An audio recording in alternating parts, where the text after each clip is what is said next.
Assalamualaikum, halo semua. Di video kali ini, saya akan membahas tentang cara pandang holistik dan multidisipliner, manfaat belajar sejarah, serta pentingkah sejarah sebagai pelajaran wajib di sekolah. Kita mulai saja dari yang pertama, yaitu cara pandang holistik.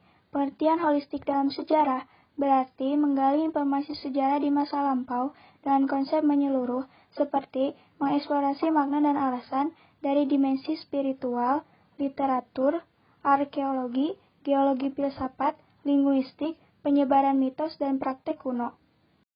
Misalnya, ada seorang sejarawan yang ingin menyusun sejarah perekonomian Indonesia.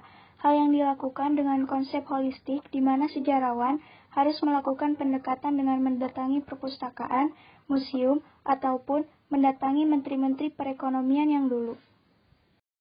Selanjutnya, cara pandang multidisipliner. Multidisipliner adalah penggabungan beberapa disiplin untuk bersama-sama mengatasi pemecahan suatu masalah dengan menggunakan tinjauan sebagai sudut pandang banyak ilmu yang relevan.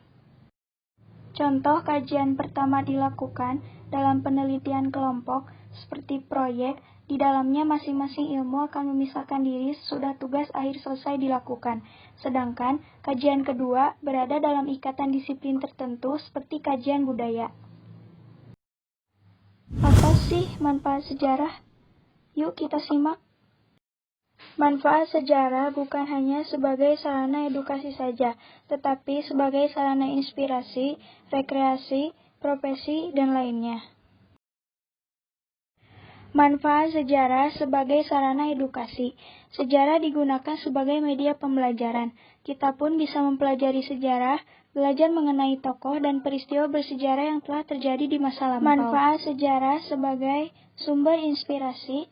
Artinya, sejarah digunakan sebagai sumber inspirasi untuk kita saat ini. Digunakan untuk inspirasi agar Indonesia kembali berjaya di era modern saat ini. Sejarah juga bisa menjadi sumber inspirasi karya seni, mulai dari film, buku, novel, dan musik. Manfaat sejarah sebagai sarana rekreasi. Mempelajari sejarah juga dapat memberikan kesenangan dalam diri. Dengan membaca kisah-kisah sejarah, kita seolah berpetualang melewati batas ruang dan waktu di masa lampau. Sarana rekreasi lain bisa diperoleh saat mempelajari sejarah dengan mengunjungi situs sejarah, candi, dan museum. Manfaat sejarah lainnya yaitu sebagai sarana profesi. Sejarah adalah bidang ilmu di mana banyak pelaku yang terlibat di dalamnya. Kini, sejarah pun bisa dijadikan sebagai profesi atau pekerjaan.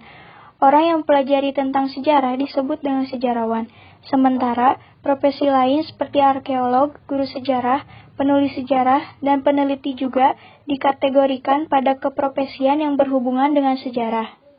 Manfaat sejarah yang terakhir yaitu memperluas wawasan dan pikiran. Dengan mempelajari sejarah, tentu akan menambah wawasan pengetahuan kita dan memperluas pikiran. Sangat penting, generasi muda mengetahui sejarahnya, karena melalui catatan sejarah dapat memotivasi seseorang untuk berbuat lebih baik dari nenek moyangnya. Ibarat silsilah keluarga, kita harus tahu siapa leluhur kita. Oleh karena itu, kita juga harus mengenal siapa pendiri bangsa ini. Dengan mempelajari sejarah, memungkinkan manusia zaman sekarang mengetahui kesalahan-kesalahan manusia di masa lalu atau mengetahui kunci keberhasilan para pendahulu. Setelah kita belajar tentang sejarah, kita sebagai generasi muda harus semangat dalam belajar agar tidak mengulangi kesalahan di masa lampau.